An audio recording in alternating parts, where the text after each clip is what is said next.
नमस्कार, मैं मोन्टू राजा anti corruption India से स्वागत है आपका। इस समय दिल्ली के जंतर मंतर पे मौजूद हूँ और मेरे पीछे जो आप लोग देख रहे हैं वो मजदूर वर्ग के लोग हैं। क्योंकि आज भी जो मजदूर है उसको काफी कुछ कीमत चुकानी पड़ती है अपना पेट भरने के लिए, उसके हकों को हनन जो है उसके हकों का वो होता है। मेरे साथ मौजूद हैं रविंद्रन जी। बात करेंगे सर, जो मजदूर वर्ग है आज उसकी स्थिति ऐसी है। सीपीआई जो पार्टी होती थी आज वो बहुत ही अपने हाशिए पे नहीं है। बहुत कम उसका जो क्वांटिटी है, लोग हैं वो हो गए हैं। हमेशा मजदूरों को लाल झंडा होता था, लाल सलाम बोलते थे, वो अब खत्म होता चला जा रहा है। क्या मजदूरों को उसकी अब कीमत ज्यादा चुकानी पड़ रही है इस पार्टी के खत्म होने से? मजदूरों को नहीं, इन पार्टियों को।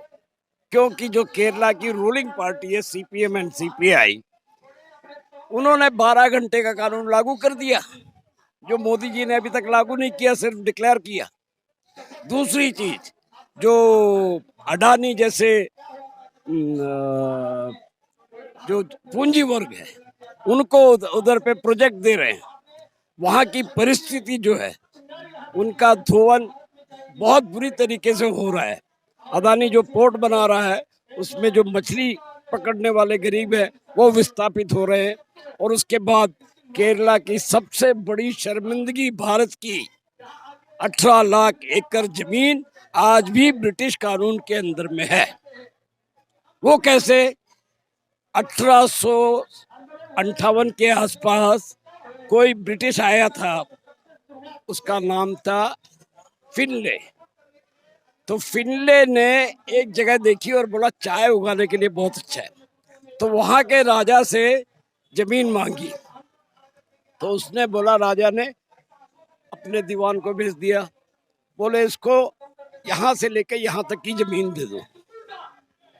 उस समय कोई सर्वे नहीं था, तो वो एरिया था करीब 120,000 एकर्स, जो कि आज टाटा फिनले के हाथ में है।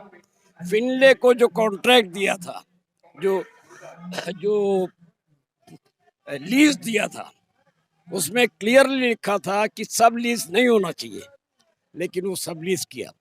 फिर उसके बाद में 1947 में अपना गवर्नमेंट आया तो सारे लीज कैंसिल कर दिए। लेकिन ये सीपीआई सीपीएम की गवर्नमेंट ने वो लीज फिर से उनको 90 साल के लिए दे दिया, अपने फायदे के लिए। जी हाँ। उनका फायदा कैसे होता है, मैं आपको एक छोटी सी बात बताता हूँ। एक सुशीला आर भट्ट लॉयर है, हाई कोर्ट सुप्रीम कोर्ट की।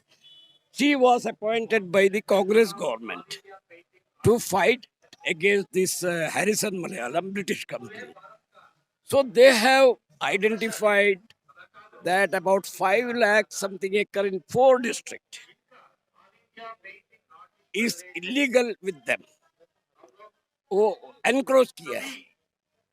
तो क्या किया, लेफ्टिस्ट गवर्नमेंट आता है, सुशीला आर भट्ट को अलग करता है, और जो हैरिसन मलयालम का जो लॉयर है, डिफेंस लॉयर, उसको पब्लिक प्रोसिक्यूटर बना देता है।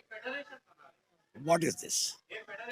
तो अभी मोदी सरकार सेंट्रल में है, सेंट्रल से क्या मदद मिल पाती है? स्टेट के अंदर तमाम राजनीतिक दल हैं, लेकिन फिर भी ऐसी हालत स्थिति क्यों है? क्यों, मैं बताता हूँ। जो करप्शन केसेस हैं, लावलिन केस और दूसरे दीगर करप्शन केसेस, जो सोने का स्मगलिंग किया थ्रू एम्बेसी, यूएई एम्बेसी, जो कि कुरान की किताबों के अंदर रखे सोना लाया गया, ये सब गवर्नमेंट के नॉलेज में था। तो तुम मेरी पीठ खुजाओ, मैं तुम्हारी पीठ खुजाऊंगा। कोई भी राजनीतिक दल हो, सब एक जैसे हैं, एक ही थाली के चट्टे बट्टे। जी हाँ, हम लोग नक्सलबारी से पैदा हुए लोग हैं, हमारे अंदर वो जज्बा है। मेरा बात करें तो जंगल संथाल ने मुझको वो जज्बा मेरे दिल में डाला, वो बचपन में। तो हम लोग जो नक्सलबारी से जो पैदा हुआ है वही झगड़ा कर सकते। जनता तो मतलब सरकार जो है, सरकार तो नक्सलाइट्स को एक आतंकवादी कैटेगरी में रखना शुरू कर दिया है। हम लोग नक्सलबारी से पैदा हो गए, हम नक्सल आतंकवादी तो नहीं है। लेकिन सर, सुप्रीम कोर्ट क्या बोला, वो जो प्रोफेसर साई बाबा, वो 90% he is immovable. Supreme court क्या बोला, इसका माथा बहुत तेज है, the dangerous brain. The dangerous brain. तो ये कितने आदमी के ब्रेन को जेल के अंदर डालोगे? डालो। और दूसरी बात, हमारा झगड़ा सरकार के साथ नहीं है, हमारा झगड़ा ब्रिटिश एजेंट जो हैरिसन मलयालम है उस कंपनी के साथ है। सरकार उस पर एक्शन क्यों नहीं लेती है? ज्ञापन दिया आप लोगों ने? तो उसको दे रही है। हमने देखा कि सरकारी बच्चों को, मंत्रियों के बच्चों को, पार्टियों को बहुत चंदा मिलता है और उनके बच्चों को फॉरेन में पढ़ाई करवाते हैं। सरकार को आपने अवगत कराया, कोई ज्ञापन दिया इसके संबंध में? बहुत। क्या कहा सरकार ने? सरकार केस चलाती है, केस हारती है। सरकार केस चलाती है। मैंने जैसे बताया कि सुशीला आर भट्ट को अलग कर दिया। She is a very famous lawyer. If you google Sushila R Bhatt the lawyer, you will know. उसको हटा करके जो डिफेंस प्लीडर था उसको पब्लिक प्रोसिक्यूटर बनाया। For what? उसका जवाब दे दे। सरकार केस हार जाती है, उसके बाद क्या होता है? कोर्ट क्या कहता है? कोई फैसला देता है जिसमें आप लोगों को फायदा हो? 4 सालों चाल चलता है। अब हम क्या करने वाले हैं? 26 जनवरी को मेरे शहर में त्रिशूर में 30,000 एकड़ जमीन है, हैरिसन मलयालम और रामपाल गोयनका के लड़कों की। हम क्या करने वाले हैं? उधर पे तिरंगा लहराएंगे और फटाके फोड़ेंगे, बम नहीं फोड़ेंगे। और लोगों को समझाएंगे कि इसको जो है ये लोग खेती से इंडस्ट्री में कन्वर्ट कर रहे हैं।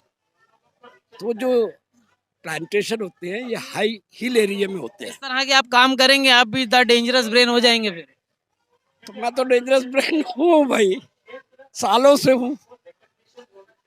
हर कोई ये देखो, वो कॉमरेड उमा खान जा रहा है। अभी आपने अखिल अलिक चक्रवर्ती से बात की, वो तो मेरे से भी ज्यादा डेंजरस है। तो अब देखिए, समझने की कोशिश कीजिए, जो इस तरह सरकार के खिलाफ बातें करता है, अपने मुद्दे उठाता है, अगर सरकार वो कर रही है उसमें हामी नहीं भरता है तो वो देश खिलाफत करता है।